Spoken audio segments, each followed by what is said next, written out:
Hello YouTube! This is the start of a video series on how I built my first camper van. Throughout this series, I will be focusing on documenting everything that I did in hopes that others can learn from it. Since most of my knowledge has came from YouTube, I view this series as a way to give back to the community. Keep in mind that there are some firsts here. This is my first time creating YouTube content. This is my first van build, and there will probably be more things that I will have to figure out. But I am not new to the unknowns, and a lot of you will see how an engineer handles the unknowns. So, as the story goes, I bought a van. After visiting several dealerships, I ended up buying a 2024 Ram Promaster 159-inch wheelbase. This is the non-extended version. Reese from Hoblet Dodge in Woodland, California was able to hook me up with one. After watching many YouTube videos and modeling various layouts in a Sprinter, Transit, and Promaster van, the Ram Promaster was the obvious choice for two reasons. The first is the ability to sleep sideways, and the second is the size. I find that the Promaster 159 wheelbase was the perfect length for me. There were also other considerations, but let's save that for another time. Right now, I want to focus on step one.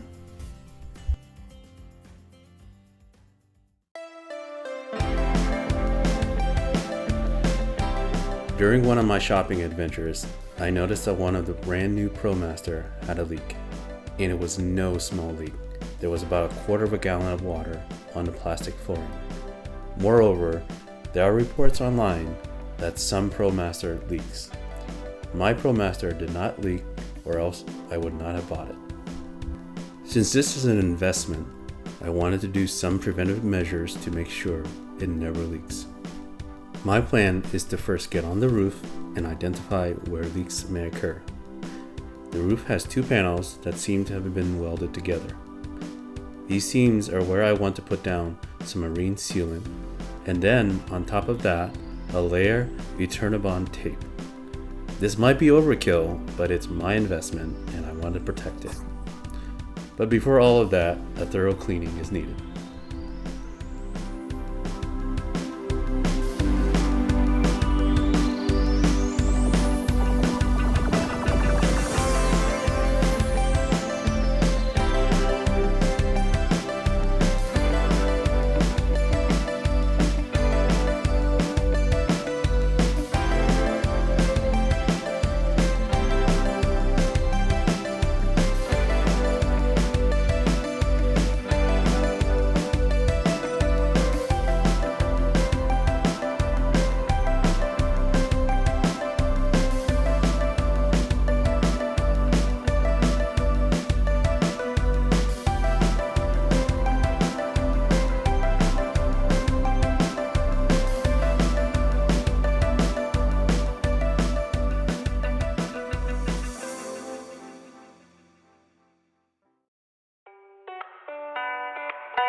Okay, the next part is laying down some marine sealant.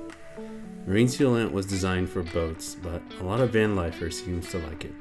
The logic here is that since this sealant was designed for rocking boats in the harsh marine conditions, it should be great for a moving van. I have no idea if this is true, I just believe everything on the internet.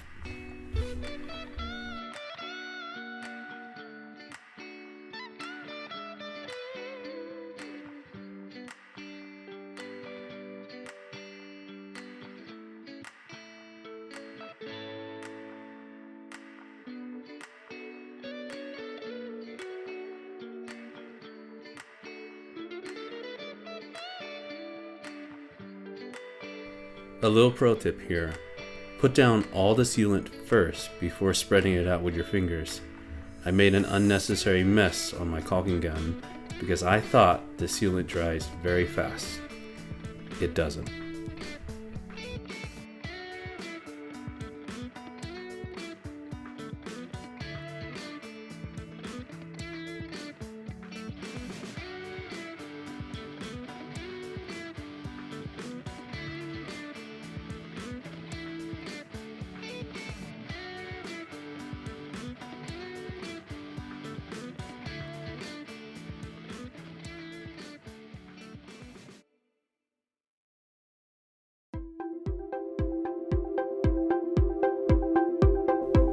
Now that the sealant is done, I let it dry for 24 hours before the next step. For the last time this week, I venture back up onto the roof to put down some Eternabond tape. Eternabond tape is widely used in the RV world. It is known to last, but extremely hard to remove. But that's okay, I never want to remove it. Now these mounts, I'm only probably going to cover up to here and here. Supposedly there are brackets that sit on top of this on roof racks, which I won't get to yet. So I'm not going to cover the whole thing. Planning probably maybe like from here onto there, and also going to cover this as well.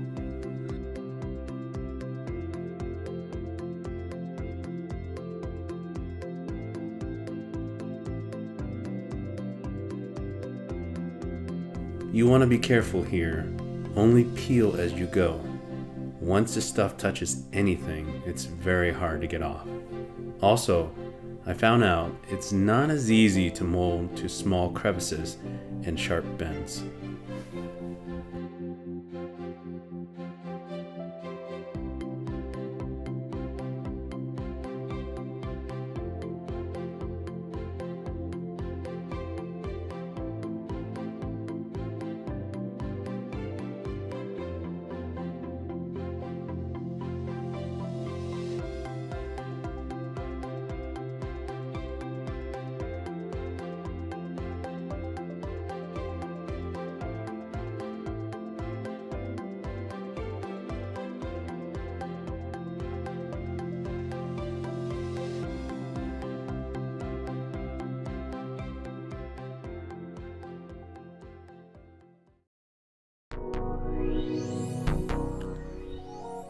Now that we have the roof taken care of, there's another small waterproofing area that I want to cover. The Promaster has these side trim panels that are held in by plastic tabs. These tabs go through the metal side walls. You can see them here. Some of the trim panel tabs are behind the inside wall panels, so they have to go.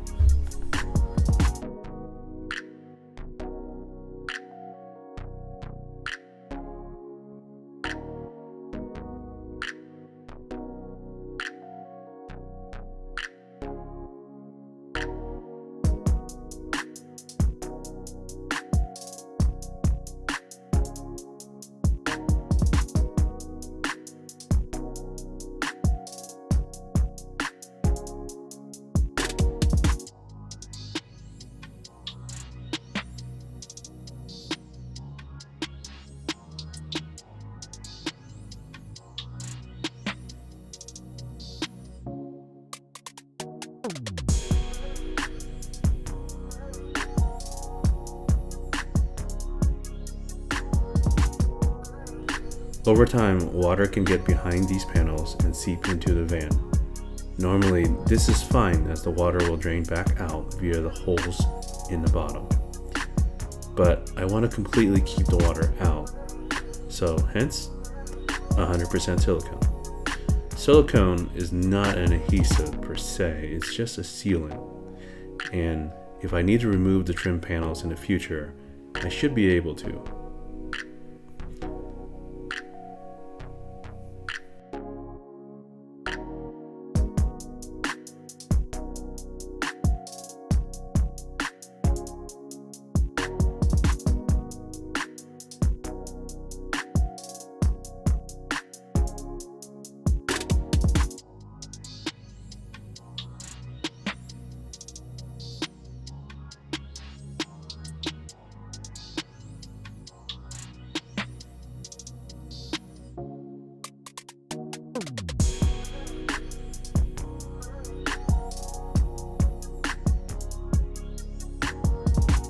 This process turned out to be much more messier than I expected.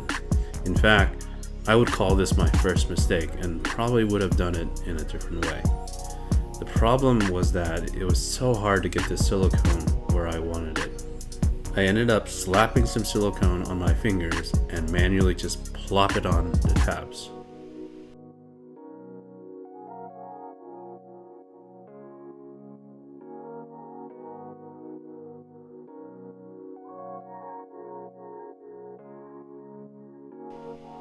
Well, that's all for step 1. Thank you for watching.